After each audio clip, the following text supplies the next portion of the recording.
नमस्कार सैनिक भाइयों। 9 मार्च 2024 और धरने का 384वां दिन। ये देखिए, किसी भाई को चाय पीनी है तो आ जाइएगा।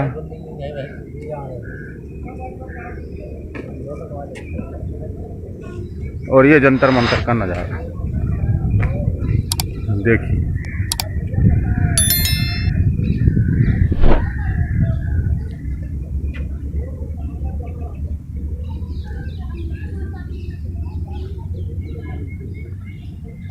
मिलते हैं पूर्व सैनिक गोपाल कृष्ण जी से। सर राम राम। ये सर, कुछ पूर्व सैनिकों को संदेश देना चाहेंगे कुछ? सर, आज से सभी पूर्व सैनिक को जो देश भर में जो बैठा है, जैसे जवान को मेरा प्रणाम, धन्यवाद। जो हमारा आज 384 डेज हो चुका है, जंतर मंतर का नज़ारा आपने देख रहा है। यहाँ पर आंदोलन करने का कोई अनुमति अभी भी प्रशासन द्वारा नहीं मिला है, जो कि धारा 144 लागू है। तो लेकिन हम अपना बैनर लगा के जो 28 लाख पूर्व सैनिकों का विसंगति प्रॉब्लम्स को और 7 लाख वीर नारियों का जो भी विसंगतियाँ हैं, उसी का पीछे हम लोगों ने आवाज़ उठाया। लगातार 1 साल से हम लोग यहाँ पर बैठा है, 1 साल के ऊपर भी हो गया। हमने संवैधानिक तरीके से सरकार को मेमोरेंडम भी दिया है, लेकिन कहीं ना कहीं जाकर हम लोगों को यहाँ से उखाड़ने निकालने में लगे थे। लेकिन अब हम यहाँ पर आज का दिन भी हमने अपना मोर्चा संभाला है। जो आपको सबको पता होना चाहिए, 2 ही आदमी का जो परमिशन होता है 144 धारा का सब, उसी में भी नारा वगैरह लगाना, माइक लगाना, झंडा लगाना, ये सब उसके लिए अनुमति नहीं है। ज़्यादा भीड़, मतलब 2 आदमी से ऊपर भीड़ को इकट्ठा भी नहीं कर सकते। लेकिन जंतर मंतर को तो इन्होंने टोटली सील किया है। आपको बिल्कुल ये जो आप इसका देख लीजिए, ये अपना यही है जंतर मंतर। इतना एरिया में ही आंदोलन करना है, थोड़ा आपको पता होना चाहिए। ये जो जितना एरिया दिख रहा है, इसी के अंदर आंदोलन होना है। इसी के अंदर कम से कम जो 12 कैमरा लगा है इसके अंदर, इसी के अंदर इतना व्यू के अंदर। और इसके अलावा इसके अंदर सिक्योरिटी फोर्स भी कम से कम आ जाएंगे। जो नॉर्मल टाइम पर 200 जो सिक्योरिटी फोर्स को लगाता है, अगर कोई धरना प्रदर्शन बड़ा चलता है तो उस टाइम पर काफ़ी संख्या में फोर्स आ जाता है।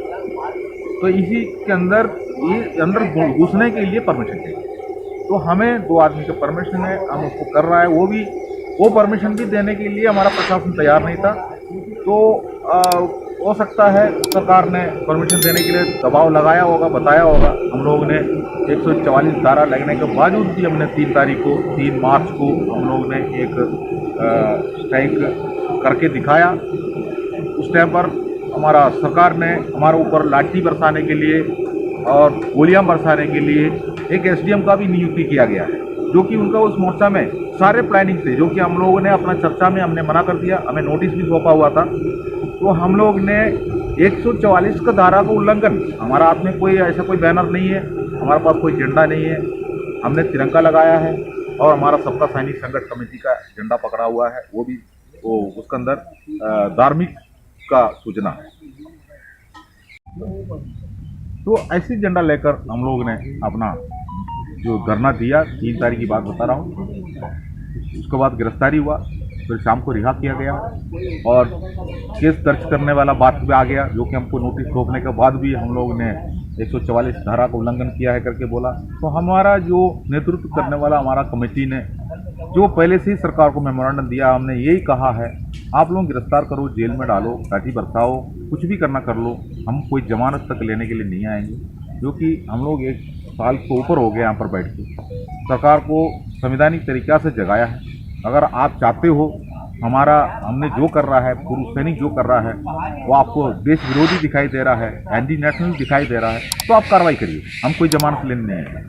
तो इसी जैसा हमने उनको मैसेज दिया। बाद में उन्होंने हमको शाम को रिहा कर दिया गया।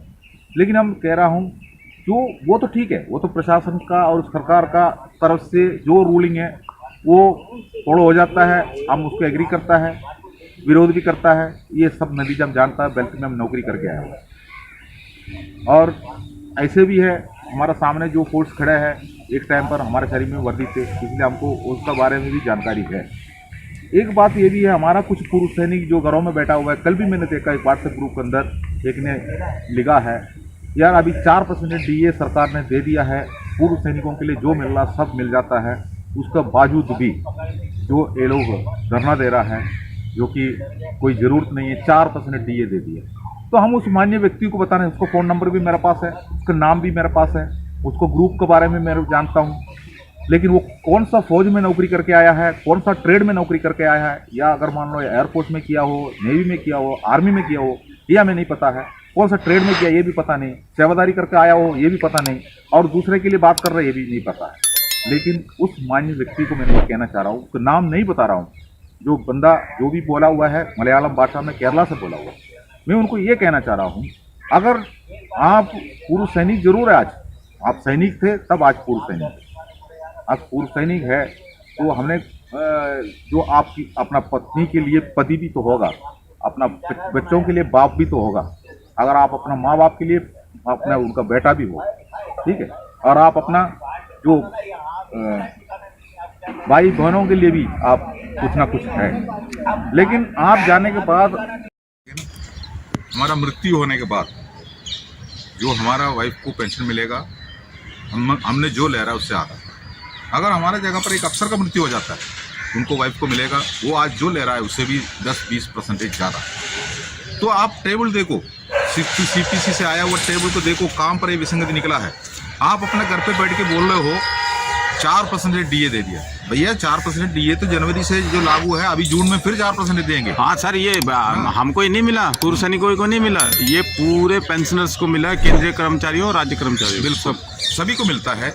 ये महंगाई के ऊपर निर्भर है, जो अगर सरकार ने 6 महीने का कार्यकाल के बीच में कोई भी सामान के ऊपर अगर मान लो जो रेट बढ़ोतरी नहीं किया है, रेट अगर बढ़ोतरी करता है तो उसी हिसाब से उनको उसका टैक्स भी मिलता है, तो रेट बढ़ोतरी होता है तो उसी हिसाब से महंगाई भत्ता देता है, ठीक है। अब वो महंगाई भत्ता 4% दिया है, लेकिन उनको इस व्यक्ति को ये नहीं पता है हमें कितना मिलना चाहिए था। 4% सरकार ने दिया, बहुत खुश होकर बोल रहा है 4% दे दिया, सरकार बहुत कुछ दे रहा है, सब कुछ है। मोन तो उसको मैथमेटिक वही है, उनको अपना मतलब है, ठीक है, उनका अपना कैंटीन कार्ड उनको पास रखा हुआ है, बस उनको पेंशन मिल रहा है, लेकिन उसके बाद क्या होगा, मैं जाने के बाद क्या होगा उसके बारे में वो नहीं सोच रहा।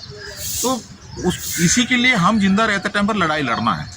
यहाँ पर हम अकेला नहीं लड़ रहा हूँ, इस जगह पर हर डिपार्टमेंट लड़ाई लड़ रहा है, अपना मांग रखता है सरकार के सामने, उसी जैसा यहाँ पर मांग हो रहा है, तो हम भी वही कर रहा है। तो हमारा थोड़ा आगे बढ़ के चला गया, जो कि हमारा इसलिए चल गया, ज़्यादा दिन इतना इसलिए हुआ था, इसी जैसा नपुंसक पूर्व सैनिक हर जगह पर बैठा हुआ है, जो कि तोता का जैसे बातें करता है। वो जो बंदा जो बात किया है, मैं पहले ही बता रहा हूँ, वो एक तो नॉलेज का कम से हो सकता है, नहीं तो ज़्यादा नॉलेज की वजह से हो सकता है, ज़्यादा ज्ञान प्राप्त करके आया होगा उसकी वजह से हो सकता है। उन्होंने बोला है जंतर मंतर में जो आंदोलन कर रहा है उसमें पूरा उग्रवादी आतंकवादी घुसा हुआ, भाई वो ऐसे बोल रहा है। यार आप लोग सोचो, आतंकवादी घुसा है, यही हकीकत बात है। लेकिन उस श्रीमान जी को मैंने ये कहना चाहता हूँ, जो पूर्व सैनिक है, जूता ना ले किसी से जूता लेने का कोशिश ना करें। अगर आतंकवादी बैठा है तो 500 मीटर दूरी पर ये जंतर मंतर, अभी अपना पार्लियामेंट जो है, हमारा राष्ट्रपति जो है, रक्षा मंत्री है, होम मिनिस्ट्री है, ठीक है, ये प्रधानमंत्री ऑफिस से सब 500 मीटर दूरी पर है। 500 मीटर दूरी पर उग्रवादी घुसा हुआ है। ये कौन बोल रहा है? एक पूर्व सैनिक बोल रहा है। वो अन्न खा के आया हुआ, आज पेंशन ले रहा है, 4% डीए बढ़ोतरी हो गया, तो उसी का तारीफ कर रहा हो। अगर इस जगह पर इतना सुरक्षा व्यवस्था इतना खराब है, वो अपना घर पर बैठ के उनको पता चल रहा है। इसलिए उनसे मैंने हाथ जोड़ के बोल रहा हूँ, अगर जानकारी नहीं है तो मुंह बंद रखो। अगर मुंह खोलता है तो दूसरे के लिए खोलता है, तो उसी का बाद फिर हमको जन कुंडली तक पहुंचना पड़ता है। जन कुंडली भी हमारे पास अभी मैंने बता दिया, उनको फ़ोन नंबर और नाम मैंने कोई ग्रुप में डालने से ना उनका जन कुंडली भी निकल के हमारे पास आ जाता है। इससे कोई मतलब नहीं हमको, हम एक दूसरे के साथ में वार करने के लिए नहीं है। हमारा विसंगति के ऊपर हम लोग ने बैठा हुआ है, सरकार को जगाया हुआ है, सरकार जाग चुका है, उसी का खलबली मच रहा है। तो हमारा व्हाट्सएप ग्रुपों के अंदर बैठ के कुछ लोग जो कुछ वो अपना आप वो बोल देंगे मैं प्रोफेसर है, मैं एडवोकेट है, बाहर आने के बाद कुछ पद लिया है। वो खुद बोलता है मैं सूबेदार मेजर है, ऑर्डिनरी कैप्टन है। कोई फ़ायदा नहीं है, मुंह से अगर बातें दूसरा निकल जाता है तो लिया हुआ रैंकों के ऊपर कलंक लग जाता है, दाग लग जाता है। इसलिए जो बोलना है सोच समझ कर बोलिए। जंतर मंतर का आंदोलन आज भी जारी है, 384 डेज हो चुका है। जो लगातार हमारा मेमोरेंडम, हमारा बैनर लगा है, और यहाँ पर पुलिस प्रशासन का टीम आके फोटो लेके जाता है। इसके अलावा यहाँ फोटोग्राफी ऑलरेडी जो CCTV कैमरा यूज़ के अंदर खड़ा है। जय हिंद। आप जंतर मंदिर से ये जो बैनरें हट जाएगा, सारे बीमारी खत्म हो जाएगा, ये कई बार मैंने बोल चुका है। लेकिन इसको हटाना या नहीं हटाना हमारा ऊपर निर्भर है, नहीं तो आपको ऊपर निर्भर है। तो इसी के इंतजार करके सरकार बैठा है, हमारा वरिष्ठ अधिकारी बैठा है। लेकिन आप सोच लो क्या होगा। जय हिंद। मैं सभी पूर्व सैनिकों से कहना चाहूँगा, देखिए जो डीए बढ़ता है ना, वो ये नहीं है कि सरकार वो अपनी जेब से दे रही है। आप लोग टैक्स भी तो देते हैं, आप लोग हर चीज़ खरीदते हैं, उस पर टैक्स भी देते हैं। तो सरकार कोई एहसान नहीं करती, और सरकार दे रही है ना, तो सरकार वो ले भी रही है। उनका कितने % बढ़ता है, कितने % नहीं बढ़ता, पहले वो संज्ञान में लीजिए। वो कौन से CPC से पेमेंट ले रहे हैं, उनका डीए कितना % बढ़ता है, और तब जाके किसी बात को बोलिए। तब तक मैं उनसे यही कहना चाहूँगा, जो मैंने बात बोली है वो चेक करें कि सरकार में जो नुमाइंदे नौकरी कर रहे हैं वो सरकार कितना % डीए ले रही है, इस पर भी ध्यान दें। और इस अगली बार जब बात करें तो वो बताएं कि उनको इतना डीए बढ़ा। नमस्कार।